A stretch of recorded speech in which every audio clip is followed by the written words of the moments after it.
Tiemann on behalf of the department at NC State. If you're from outside, it's a real pleasure and a privilege to have you here. I would like to start by thanking Fidelity Investments and particularly the Technology Group for supporting this event. It is the fourth year of this event, the series, and it is really outstanding, and it is in very, very large part thanks to you actually showing up and coming and being here. Of course, the speakers are outstanding. And today, I have the privilege to actually introduce Mr. Michael Tiemann. He's the Vice President of Open Source Affairs at Red Hat. And Michael, I'm sure you all know him, whether you know that or not, because we teach C++. And we do that primarily on Linux boxes. And he is one of the authors. In fact, he's the author of the GNU C++. And so whether you know it or not, you have known him for some time now. So this is really a true pleasure and a privilege to have him here. In 1989, Michael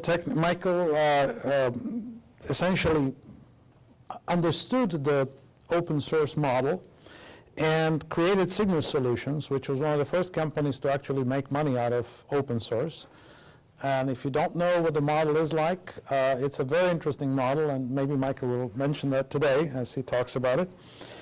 And the company was acquired by Red Hat in 2000, and he became Red Hat's CTO, Chief Technical Officer, or Technology Officer, and later he became the Red Hat's first Vice President of Open Source Affairs.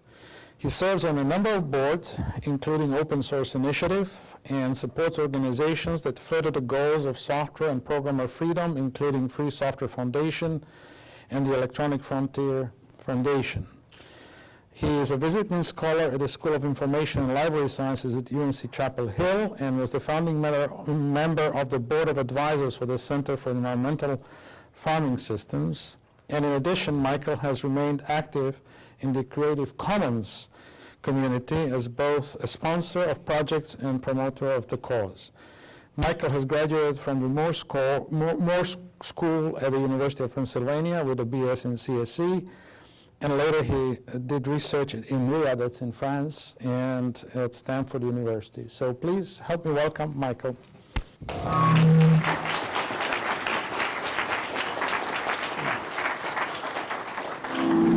So we need some gain. Let me put this at minus 10 dB and see if that's better. Check. How's that? Can you guys hear me in the room? Fantastic. So one of the great privileges I have as Vice President of Open Source Affairs is I get to travel the world and talk with executives in the public and private sector about open source software, strategy, policy, and technology. And it's been a great honor to meet. I've actually met the Brazilian president. I've met ministers of finance, education, science, and technology, many different countries. But there's something very special about coming and giving a talk at NCSU. And that is that with my Red Hat badge, I know where I'm going to park. So I'm going to talk tonight about competition and sustainability, two sides of the same coin. And I'm going to sort of try and gauge whether to stay conservative in comporting with the Fidelity Investments sponsorship, or get a little bit more radical in terms of the analogies that I use and the directions that I go. So I may go a little off script if you look interested, and I'll stay on the script if you look really bored. Because I'll assume if you're looking really bored, it's because you don't understand. So anyway, so look interested, and I'll keep going until you start looking lost again, and then I'll tone it down. So, dear me, we have a little overscan problem. Let me see if I can, wonder if there's a good way to fix that. I don't know. Well, I'll tell you what. We'll just, we'll figure out the slides later. So, in my travels, one of the things that I have is an opportunity to read a lot of books. And when I was in high school, one of the reading assignments I blew off was reading Alexis de Tocqueville's Democracy in America.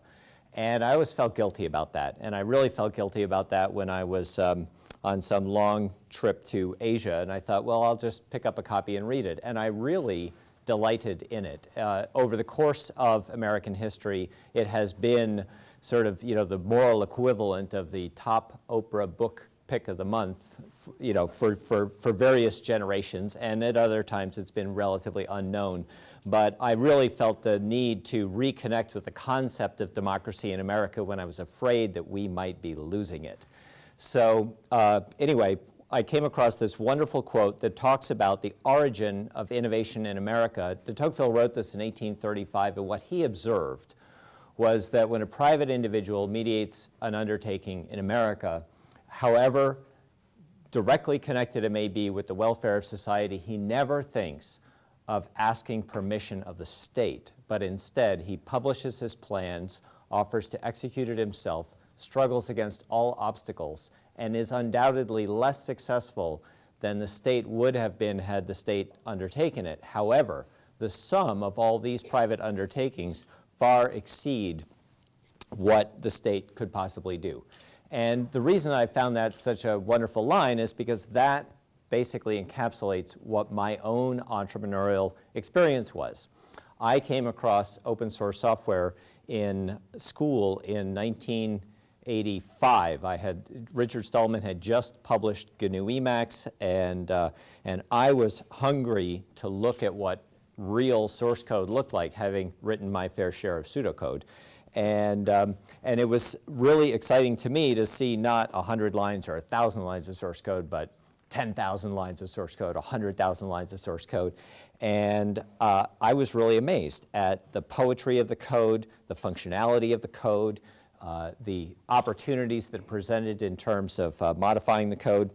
And it seemed a heck of a lot better than what vendors were shipping at the time. And I started agitating with this idea that open source software might be better than proprietary software. And when people would sort of compare it apples to apples, they would say, well, yeah, it's better, but you can't make money with free software. And I heard that for 2 years until, and after hearing that so consistently, of course it's better, but you can't make any money. I realized that my key competitive insight was if everybody thinks that it's better than the alternatives, it probably is. And if nobody thinks I'm going to make any money, I'll have no competition. And it was that insight that gave me the courage to say, all right, I'll try this. So are we backwards or forwards? Okay, excellent. So anyway, let me just bring you back to my little world. When I was sitting in a chair like that at Stanford University, getting a compiler to a new chip cost between $1.5 and $5 million. It took 2 to 3 years to do. And at that time, National Semiconductor had offered a microprocessor that was trying to compete with the Motorola 68000. That was the original Apple Macintosh CPU. It was a full 32-bit architecture. It was nice and orthogonal like a VAX. It was advertised as a true 1 MIP performance. However, when it was delivered, it was only 3/4 of a MIP. And the day that GCC was released, I undertook to port it to this new chip. 2 weeks later, I had 20% better performance than the vendor compiler.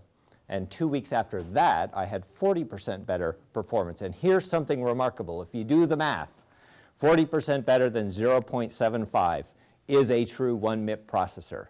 But the folks from National could not be bothered to believe that this free software was better than the $5 million they spent on something that missed their performance goals, and National ended up exiting the microprocessor business.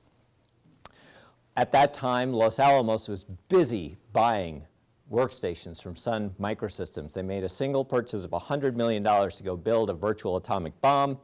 And when they were visiting my lab, I was working for a software company in Austin, a research consortium actually in Austin, Texas. They visited our lab, and I said, you tell me what's the most important mathematical routine in your codes, and let me take a crack at putting it through my compiler. Now, they were using the Sun Floating Point Accelerator, which is a proprietary chip with an instruction set that was not published. And I said, that's okay, we'll just look at the assembly code that comes out of the Sun compiler, and then I'll just sort of I'll infer the architecture, and then I'll see if all of our optimizations can actually generate better code. 4 hours later, I delivered 10% better performance, which if you think of a $100 million purchase, means that that generated $10 million worth of value, with 4 hours worth of effort. That was one of the things that began to make me think that there might be an interesting business model in there. Now, a month after that Los Alamos visit, I received a mysterious package by FedEx. And the mysterious package was an architecture manual for the SPARC microprocessor. No idea who sent it, no return address, but I couldn't wait to read it. And I couldn't wait to port my compiler to it. And I began the port on a Friday night, and I finished it on a Sunday afternoon. And as I was watching those regression tests all cranking and working, it dawned on me who might have sent this package. A vice president from Sun Microsystems. So on Monday morning, called him up, said, I figured it out. Here's your performance benchmark. And he offered me a job on the spot, but I had prior commitments to the US government, which I fulfilled. Now, also at that time, in 1987, that was the world's first Usenix C++ conference. We had about 50 people in the world come to the first C++ conference at the time. And Bjarne Stroustrup, you all know, created the C++ language, and he's received a lot of recognition for his work. He's recognized by Fortune magazine, won the Grace Hopper Award, that's a big one. 20 most influential people in the computer industry in the last 20 years, that's a pretty good one. AT&T Fellow, that pays. Member of the National Academy of Engineering, my dad was one of those, that's a big deal. IEEE Fellow, my dad was also one of those, that's also a big deal. But he did not write a native code C++ compiler because, as he told me, it was too hard. Now, anyway, even Apple today is using GNU C++. But the real question here is this really about me or is this about free software? Now, if you read Malcolm Gladwell's book, Outliers, which I highly recommend, Gladwell looks at the question of, you find something really exceptional and you ask yourself the question, is the world better understood by ignoring the exception? Right? I mean, there's a lot of people who are looking at global climate change and saying, you know what, the world makes a lot more sense if you just ignore all that noise coming in from the Weather Service. Right? That's the concept of ignoring an outlier. Or is the world better understood by actually asking the question, how did that come to be? That's the outlier question. And then, or is it not me? Is it actually free software? Now, if you really read the Outliers book, you'll know that Gladwell says, you know what, it's not the individual. It's the context. It is the community. In fact, today on WUNC, Dick Gordon interviewed some Stanford students who put together a system called Steam Tunnels in 1999. It was Facebook before Facebook existed. They actually scanned all the Stanford Facebook on, into a system and began giving people connections, just like you saw in The Social Network if you saw that movie. And Stanford shut it down and said, this is horrible. Now, of course, if you saw the movie, Harvard tried to shut it down, but Zuckerberg wasn't paying attention. But the point is, the point is that these, whether or not something takes root is much more a function of the field than it is of the seed. And so keep that in mind as we move toward sustainability. So I believed that the success that I had witnessed coming in my own experience was really because of the freedom that was intrinsic to the software. If you've read the GNU General Public License, you know that it is loud and proud about the idea that programmers should have freedom and programmers should share that freedom with others to build community. And so my first understanding of this free software movement was that one could build a successful company on top of this concept of freedom. But that wasn't the whole story. And just as a little follow-on, among the many different things that we did way back then, I know that now it's 2010, so all this stuff sounds pretty obvious, but I kid you not, when we put Cygnus.com on the internet and began offering commercial services mediated by an internet connection, I had to answer hundreds of times whether this was a legitimate purpose for the internet, which was seen by many to be just a research project. We created the world's first ISP called The Little Garden because we needed an internet connection. We invented the software subscription model. We invented the first free software publication, working POSIX environment for Windows, dual licensing model for open and proprietary software, all kinds of tools, put the Christmas tree online and made the front page of the New York Times, and of course the first open source company. At about that time, a guy named Tim Berners-Lee was doing something pretty radical. He used a really, really big name to describe something really, really simple. He put out this thing called the World Wide Web. And I remember when one of my colleagues downloaded that software, back when the web was just 3 computers. That's how close to the front we were. And we were all laughing at this idea that this thing could be called the World Wide Web. But what Tim Berners-Lee understood was that if you want to make something universal, you cannot maintain control. And we agreed with that. We recognized the sort of the genius that you have to cede control if you want things to grow. So that's another idea to keep in mind as we talk about this subject of sustainability. Now, I'm talking to you as Vice President of Open Source at Red Hat. I'm Source Affairs at Red Hat. I am not talking to you as Vice President or founder of Cygnus Solutions. Why is that? Well, there's really a couple of reasons. One is, in 1995, some friends of mine in Silicon Valley said, there's this company in North Carolina doing amazing things with a Linux distribution. You ought to go buy them. So I got my 2 co-founders together, both very smart people, and I made the case about why we should acquire a Linux distribution company that had virtually no revenues, that had technical qualifications that were questionable at best, and a bunch of other things that didn't seem to make any sense. But I said, you know what, I think there's something to this. And we were a multi-million-dollar profitable tools business doing multi-$100,000 contracts with big companies in the Valley. And I could not convince my co-founders to take 10% of our equity and buy Red Hat. 5 years later, they took 10% of their equity and bought us. And I'm going to do my best to sort of explain how that happened. So it's not just the Rally is a great place to be.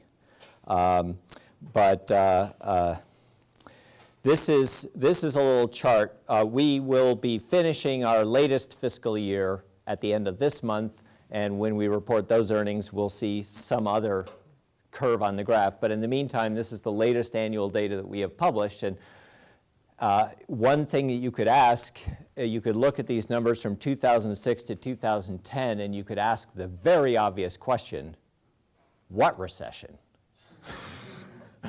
Right? Red Hat's been doing a very good job of growing its business. And one of the ways that we do this, the mechanism that we use is we have, I was explaining this actually to the civilian equivalent to a 4-star general at the US Air Force last week. We have a model that looks an awful lot like a transformer with a primary and a secondary coil. And the primary coil interfaces to a community of tens of thousands of developers who are all doing little tiny things. And then the primary coil hooks into the 1,000+ engineers that we have at Red Hat and cranks that heavy coil into building an enterprise class distribution that runs the New York Stock Exchange, the National Security Agency, the Tokyo Stock Exchange, whitehouse.gov, et cetera. And so what this slide diagrams in the blue is how our Fedora process engages the community, and it describes the various steps that we take in terms of looking at the suitability of software for inclusion into the Fedora distribution, the process of testing and packaging and interoperability, et cetera, and this idea of coming up with a new release 2 times per year, which I know you guys have a semester twice a year, but what we have found is that in our software development process, the rate of adaptation and innovation follows a seasonality of approximately every 6 months. We have tried making that a little bit longer, and it's a little bit like holding on to fruit a little too long. It starts to rot, before you can really enjoy it. And we've also attempted to shorten it up, and it very much has the feeling of fruit that was not given enough time to ripen. It's a little bit too hard. So we have found this rhythm that the world operates on, and that rhythm is way, way, way faster than any enterprise company wants to consume technology. Enterprises want to go really slowly, and so what this transformer does is it builds a mediation between how the community wants to work and how the commercial world wants to work. Ever since I've been at Red Hat, I've watched a graph like this get published that basically says who has been contributing to Linux.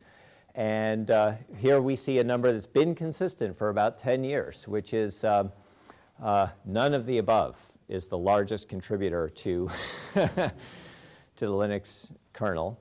But Red Hat is the largest named contributor. We have been ever since I've been there. And it might not be a big surprise that Red Hat contributes more than Novell because, we do a lot more business than Novell. And it might be not that much of a surprise that we do more than, say, IBM or Intel because IBM and Intel are focused on hardware or they're focused on other kinds of things.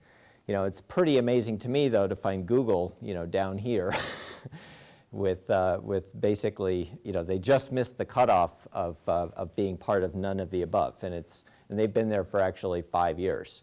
So Red Hat takes very seriously this concept of being engaged in the community. And the question to pose, just like I posed the question, is it about, was it about me or is it about free software? Is this really about Red Hat or is it really about the community? Red Hat is very proud of the fact that for 7 years in a row, we've been, number 1 or number 2 in enterprise in the assessment of CIOs about the value that we deliver to our customers.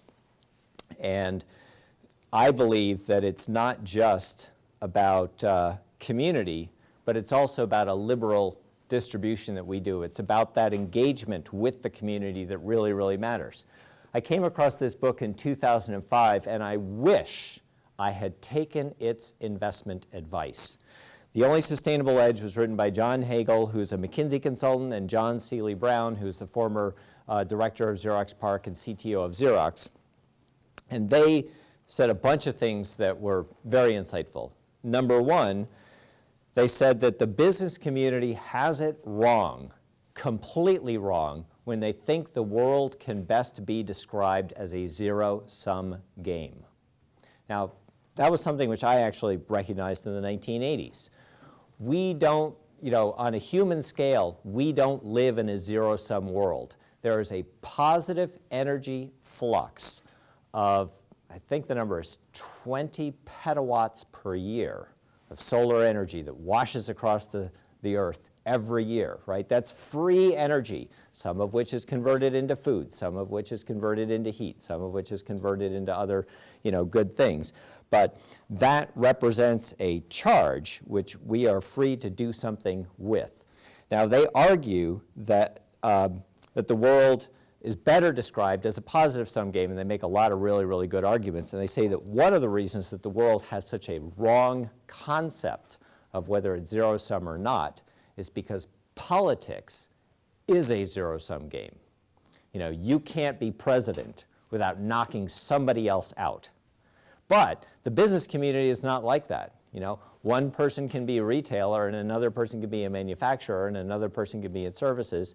And there's a lot of room for a lot of people in the business community if they learn the lessons of this book. And the lessons of the book basically state that there is far more business to be done growing the edge of the business and growing the relationships that the business has with what's outside the business than focusing on so-called core competencies. And what was really remarkable to me was that this book did not mention open source software at all, and yet every chapter really explains very, very well the open source thesis and why the open source thesis is so sustainable and so competitive. Now you're probably wondering what business advice did this, or what financial advice did this book offer? They put forward this thesis that in the last 75 years, the highest paid CEOs of all the biggest companies in America have basically been accelerating the rate at which they destroy intrinsic value. They say that companies are working harder than ever to deliver less value than ever. And they point to a whole lot of different ways that you can measure this. And the one measurement that did not agree with their data was the financial services industry. And in 2005, they said, you know what? We think that is a statistical anomaly. It's an outlier.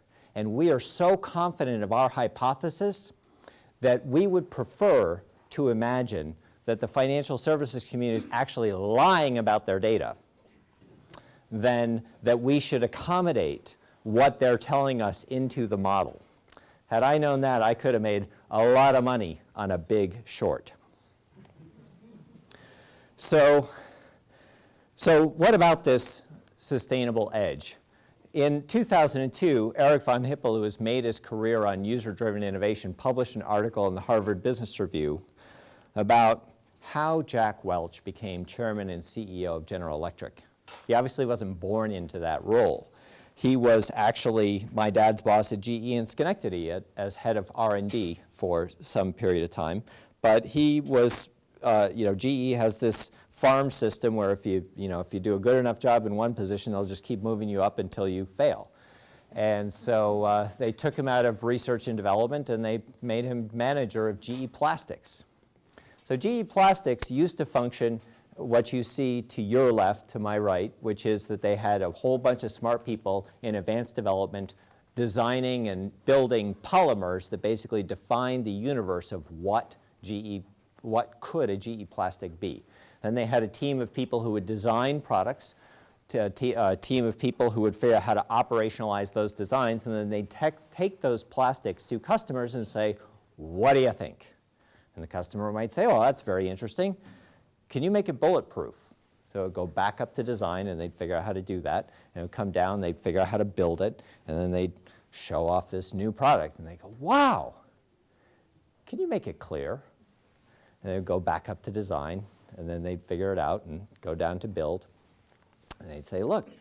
And the customer would go, wow, can you make it float? And it would go through that cycle a number of times. That was an expensive cycle. All of GE's capital risk is borne by GE until the customer finally says, wow, I'm going to buy it. And Jack Welch said, boy, is that a dumb way to do business.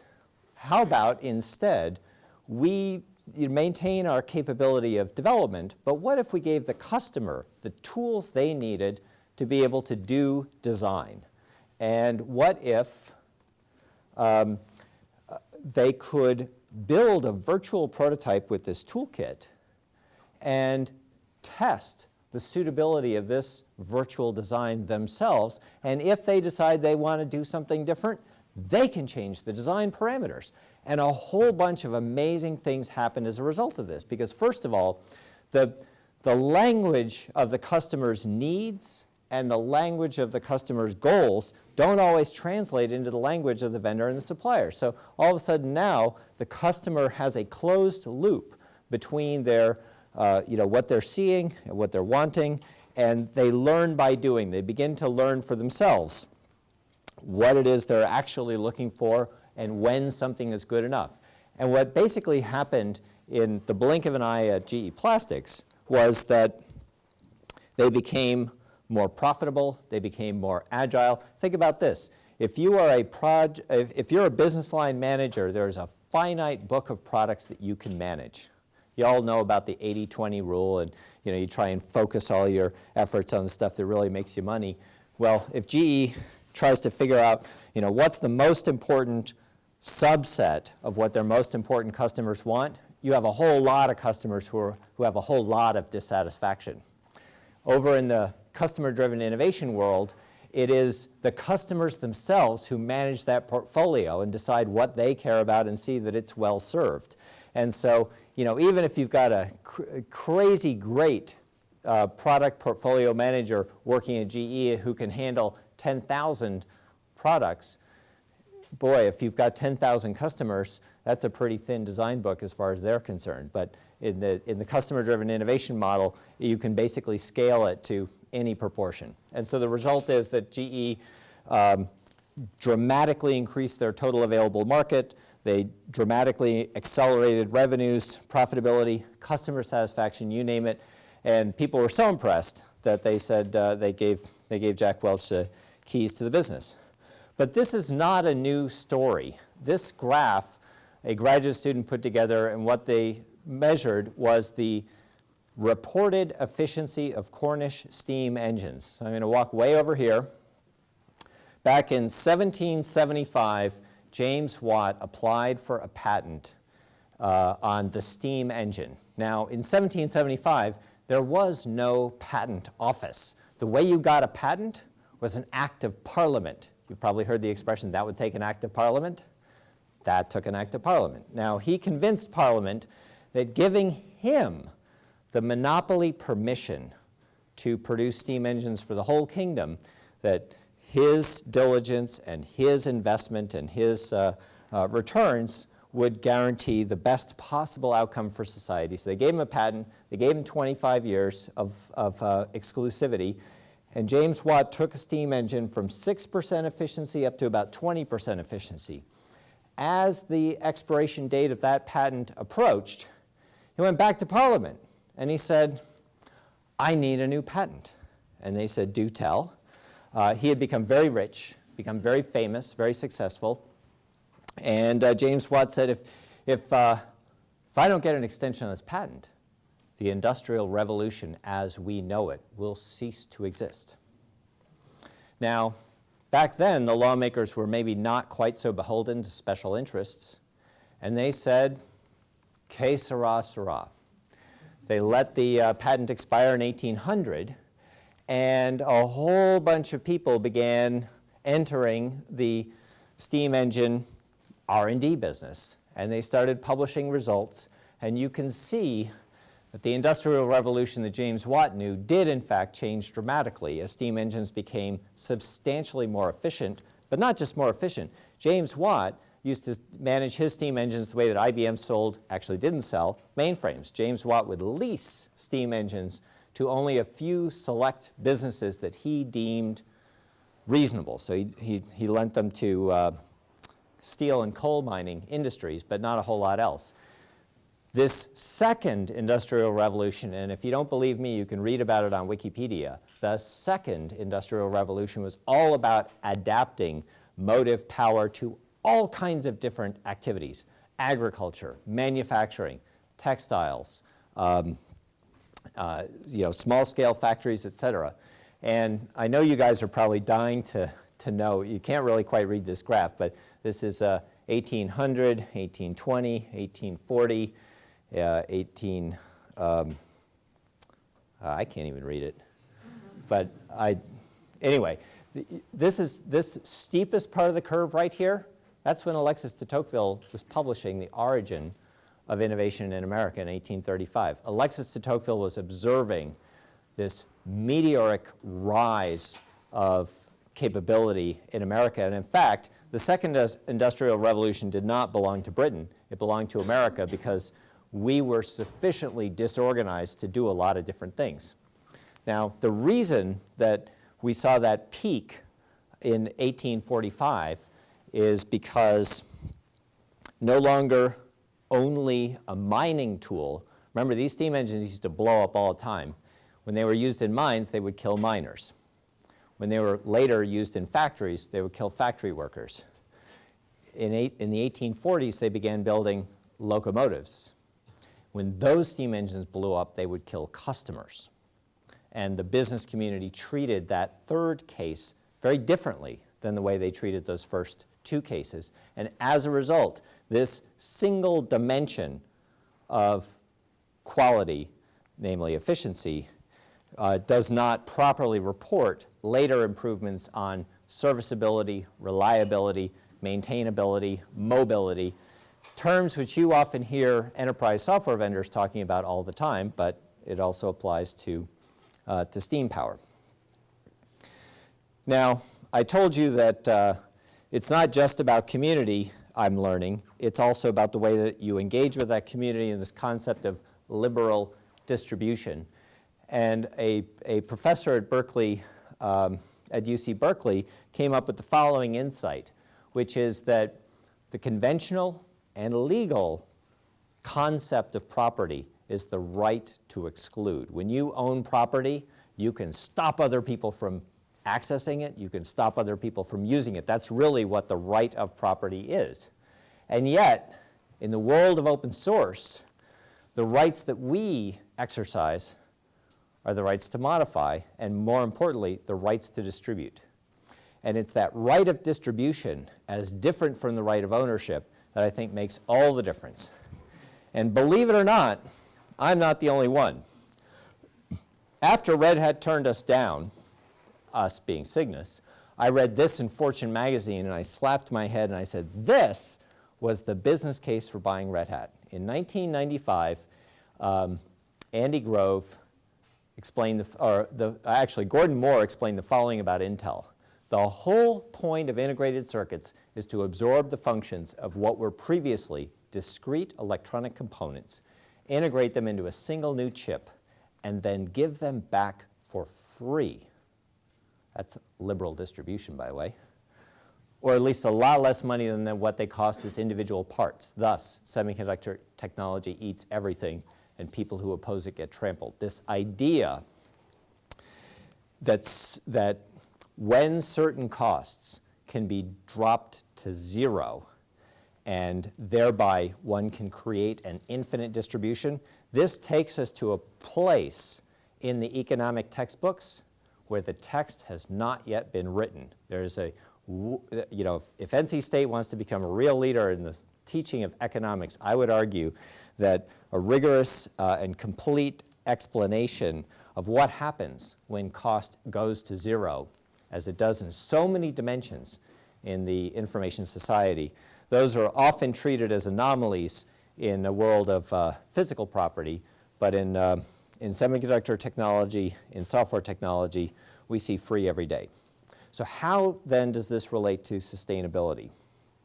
Well, we can look at sustainability from a relatively simple perspective, and that is, does doing more of something actually help or hurt? If doing more of something helps, then it's going to be sustainable. It's a positive reinforcement. If doing more of something actually diminishes the resource, it's ultimately not sustainable. And the number of different stories of sustainable versus unsustainable approaches is really quite remarkable. I came across this lovely gem called Unlocking the Sky by Seth Schulman. It's fascinating. The Wright brothers really the Wright brothers undertook, after their famous flight, they really undertook to literally rewrite history. And this book chronicles how they threatened and coerced the Smithsonian to write history in a way that was more favorable to them if they wanted to get a copy of the Wright Flyer. Now, what this book presents is that when you actually look at the design of the Wright aircraft, almost everything about it is wrong, except it does fly. When you look at a modern aircraft today, you can find 500 different inventions that Glenn Curtiss came up with and, as a hobbyist and a tinkerer, gave to the industry. And the Wrights ran around trying to shut him down. They sued everybody for, they got a patent on controlled flight. It's a pretty broad subject area. And anybody who practiced that patent, the rights would say, you're controlling flight, you owe us a royalty. I visited the Wright Memorial in Kitty Hawk, and sure enough, there are over 100 portraits on the wall. Amelia Earhart, Langley, all kinds of famous people you may or may not have heard of, Saint-Antoine d'Exupéry, etc. There's not a picture of Glenn Curtiss, who literally did give us the modern aircraft. Now, in the world of software, it's just about as bad. The way in which software is presently constructed is much more concerned with maintaining a competitive, or some would actually argue and have in court, an anti-competitive position. And what David Bank, a reporter for the Wall Street Journal, wrote about when he chronicled Microsoft's maneuvers, time and time and time again, Microsoft preferred to injure their customers as much as necessary in order to more injure their competition.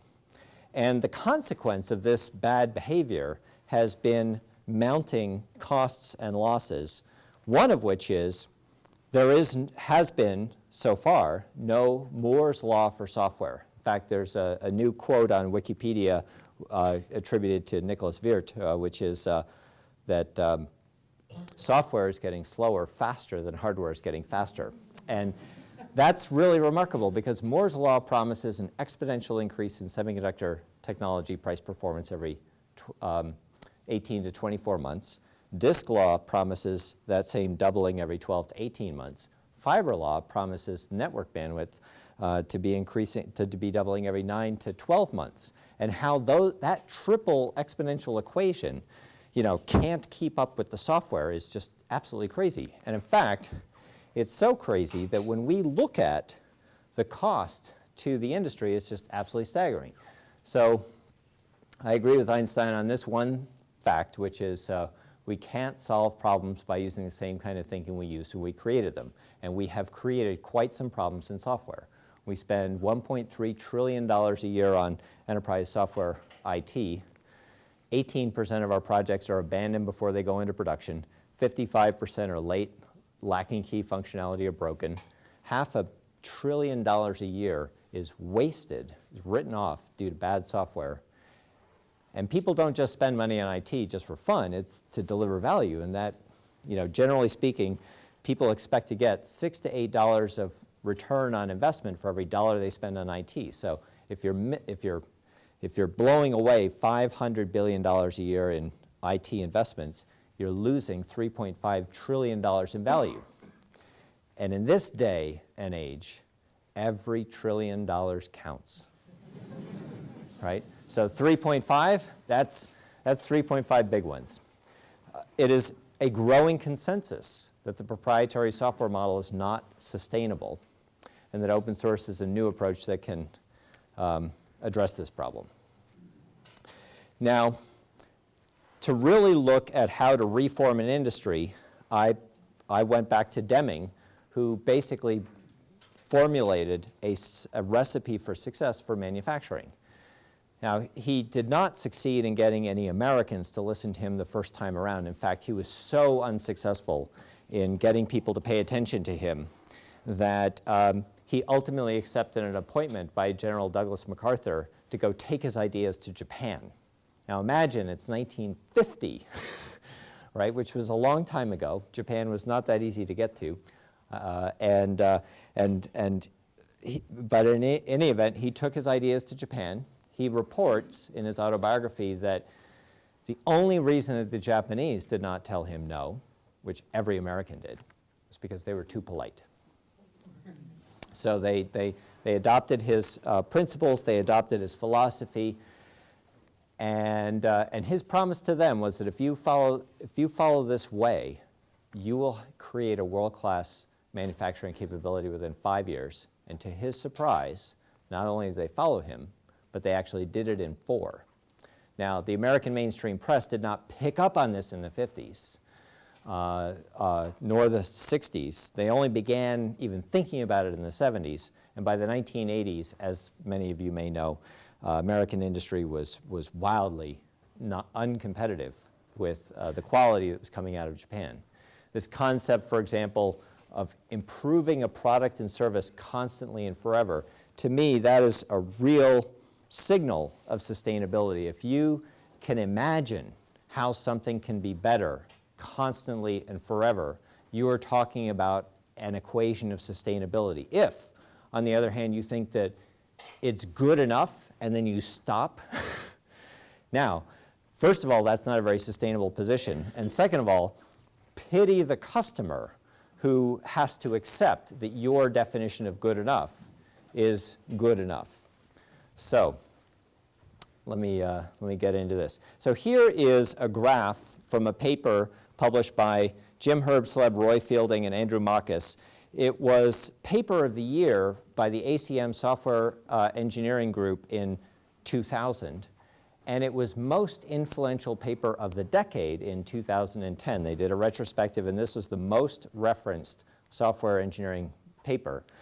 What they looked at was the difference, the observable difference between proprietary software and open source software.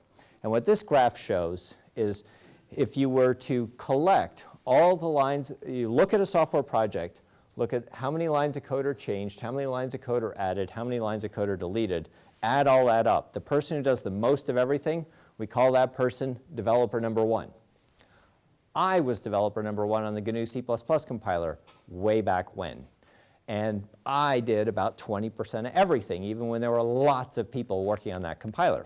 It felt really good. Now, if software followed industrial logic, which if you've read The Mythical Man Month, you know it does not. But if it did, how many people would you need to do any software project according to this graph? There's got to be an engineer here somewhere. Call it out. 5 is correct. However, when you look at what do 5 people on the Apache project do, they don't do 100%. They do about 40% of the project.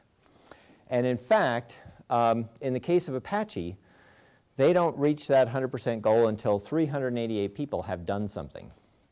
If you look at a proprietary software project, you don't see that at all. You do see developer number one doing 20% of everything.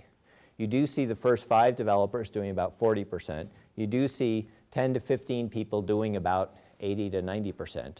But in the proprietary world, you don't see hundreds of other people participating to make it better.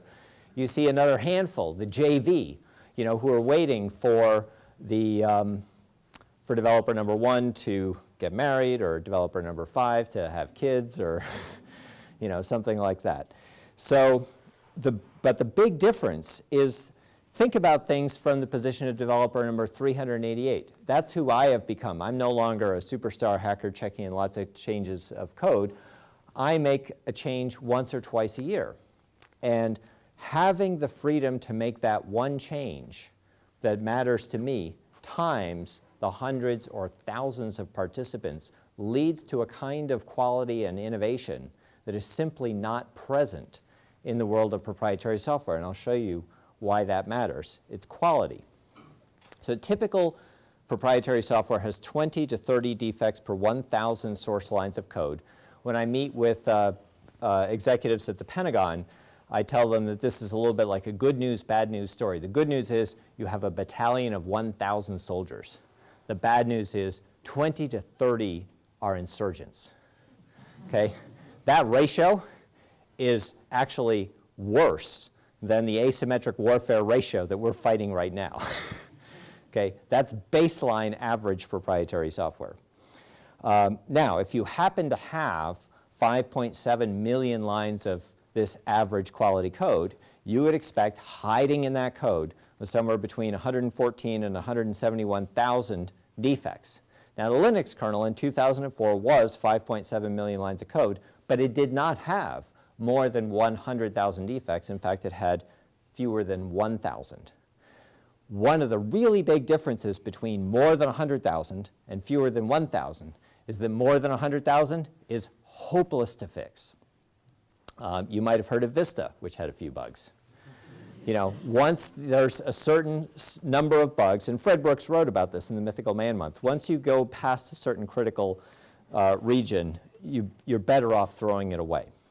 But with fewer than 1,000 defects, these were able to easily be partitioned, solved, and in fact, 100% of these defects judged serious were fixed within 6 months.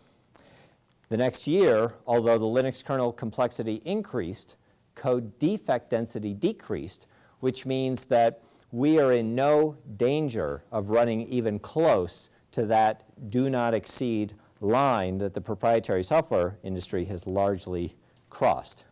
Now in 2006, people basically said, well, maybe the Linux community is an outlier, and it would be better to ignore that data as some form of statistical noise. Maybe Linus Torvalds is so off the chart smart that we will do more damage to ourselves by trying to understand that level of intelligence than trying to replicate it. So they looked at 32 other projects, and what they found was that some of the projects comport very well with Linux kernel quality.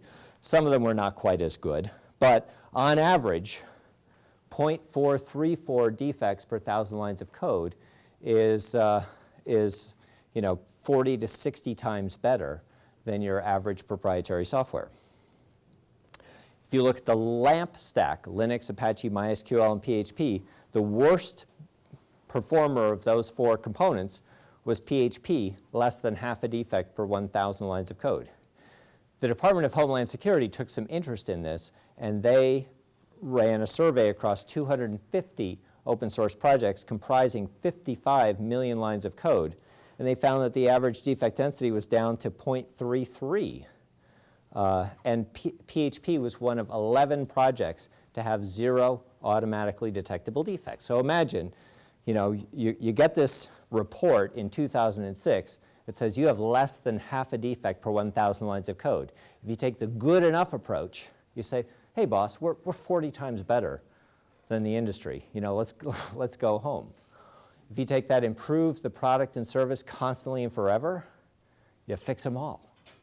And you get this perfect report. In 2009, 36 projects joined that list of projects that had no automatically detectable defects. In 2010, Accenture presented their 5th survey of enterprise software use. Now, Accenture tends to work with very conservative companies, somewhat slow-moving companies. And for 4 years in a row, really the significant reason that people used open source software was that it was cheaper than proprietary software. But in 2010, cost was only the 5th most important factor to these customers. The number 1 factor was quality compared with proprietary programs. So not only do you get cheaper, but you get tremendously, tremendously better. Remember, 18% of all IT applications being abandoned before they go into production, 55% are either late or broken or missing key functionality. If you were to drill into why might so many applications be abandoned, why might so many be challenged, do you think quality would have anything to do with that? Do you think that 100 times better quality might actually improve the chances that that application does get deployed, that it gets deployed on time? Of course. And that is, I think, one of the reasons why things are going so well. So here we get to the punchline of the sustainability talk. Gandhi gave us this wonderful quote, "Whatever you do will be insignificant, but it is very important that you do it." This is a picture of a resonant pendulum at the at the Exploratorium in San Francisco. And it's a 400-pound pendulum suspended from a ceiling 60 feet high, has a 1/4-inch steel plate around it. And you can just barely see the string that this girl is holding on to. She's throwing a little refrigerator magnet tied to the string, which, if it doesn't bounce off the steel plate, which it's likely to do because the magnet is so weak, it sticks on, and the objective is to get that pendulum swinging, all the way to one side and then all the way to the other side. So I took my daughter when she was about this age. After a couple of tries, she gets the magnet on the steel, gives it a smart tug, the magnet flies right off, and she says, "Daddy, it's broken, let's go." And I say, well, let me try. And I get, it takes me a couple of tries. I get my magnet on. And I give the magnet more of a thought than a tug. And then I do it again. Really, really insignificant force. But I begin to think, I see what the pendulum's trying to do, and I start to work with it. And after 5 or 10 minutes, that pendulum is going back and forth so far that the magnet flies off because the string isn't long enough. Okay? Resonance is nature's amplifier. And when you have an equation that allows you to incrementally add energy to that resonant equation, even these insignificant contributions of developer number 388 can amplify and magnify to solve problems unimaginable to be solved using, brute force and sheer ignorance. And so what I have learned in my travels is that, those are just some backups in there, but what I have learned in my travels is that it is far better to make a sustainable solution successful than it is to try to make something that looks successful sustainable. It is much better to architect around some kind of self-reinforcing equation and then make that work. So what Red Hat has done with Fedora, for example, is we don't do it religiously, we do it pragmatically. We work with that community in that resonant pendulum, and we give everybody a feeling of value when they contribute. They actually generate it for themselves. And the result of that is a lot of voltage on that outer coil that then comes in and helps us build a position which would be unimaginable for a company our size. When you look at how big Red Hat is, we keep trying to make it bigger. We're hiring as fast as we can, but we are tiny compared to our competitors, and yet from a competitive position, as you saw in that graph, right up there at the top. And it's because I think we have architected around sustainability, and part of that sustainability is adequate freedom, part of that is community, part of that is liberal distribution. But at the core, it is this self-reinforcing equation that we follow. So thank you very much, and I'll take questions until it's time to go drink punch and eat cookies.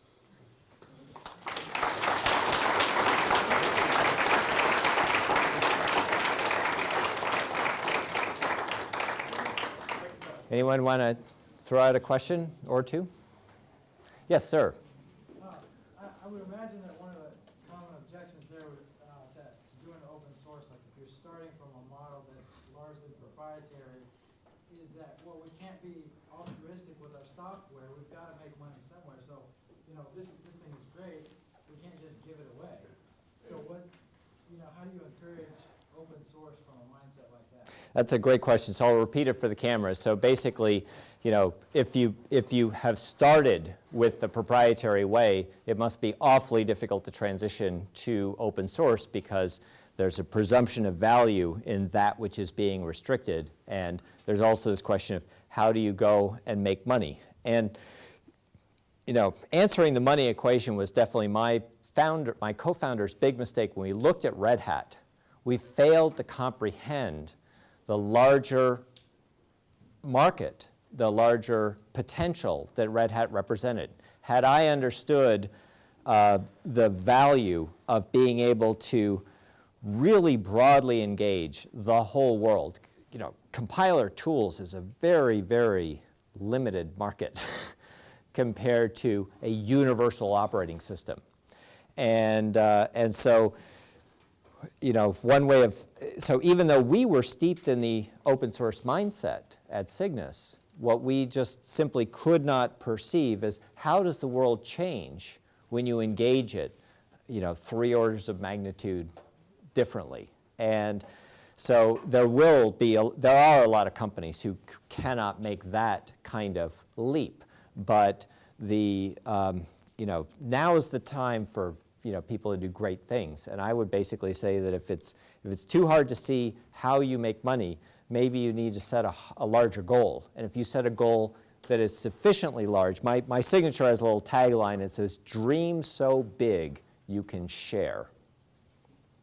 But I also think that, if you don't set a goal that is impossible to achieve within your own current business model, you're not thinking big enough. Michael, how about maybe just one? Okay, one more question? So my question was, obviously when you're doing open source software, a lot of the people that are developing are obviously customers or like other people who are outside the company. Do you feel like that's almost a commodity that's gonna, if a lot of companies go to open source, that commodity will kind of deplete itself and there'll be less people to develop for other companies?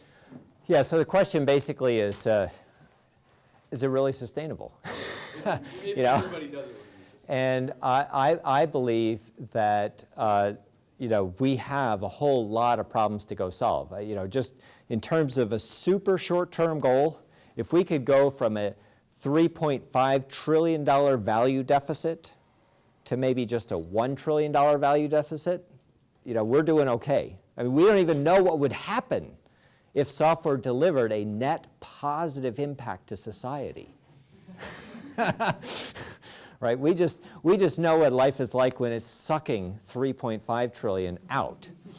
And so I'm very, very optimistic that if we got everybody as engaged as they possibly could be, that people will become even more engaged in what they do and will be more successful at solving the particular problems that they want to solve. So thank you very much.